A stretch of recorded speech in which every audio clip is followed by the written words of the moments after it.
Well, as sweltering heat continues, North Carolina officials are addressing Duke Energy's proposed rate hike. The State Utilities Commission held an all-day hearing about Duke's request for 11.6% rate hike over 2 years. WCNC Charlotte's Julie Kay joins us in studio. So, Julie, this is different than the public hearings we've seen here in our area. Yeah, Nick, that's right. This one was all about expert testimony and hopefully a final decision soon. We heard from environmental groups, large companies like Google and Harris Teeter, and the State Attorney General's office. Right now, your air conditioners are likely working overtime.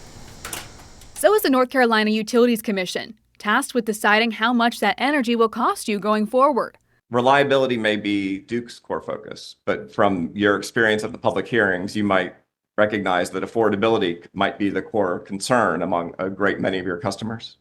Duke Energy has requested an 11.6% rate hike over the next 2 years.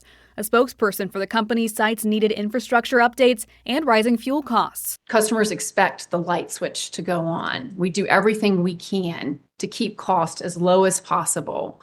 This is actually down from their initial request of an 18% hike. Duke lowered it after 11 statewide public hearings and pressure from Attorney General Jeff Jackson. What he did was drill all the way down on what they actually need to meet that growth. And we think they overshot the mark. Jackson has said this is a step in the right direction, but 11.6% is still too much. If approved, a customer whose monthly bill is around $140 per month would see an increase of more than $10 in 2027 and another $6 the following year. In total, that could mean an extra $200 per year. We expect a final decision from the Utilities Commission this fall. Reminder that entirely separate from this, Duke has also requested to raise rates again to cover more than $800 million in fuel costs from this past winter. Back to you, Nick. Yeah, just another chapter in this story. All right, Julie, thank you for that report.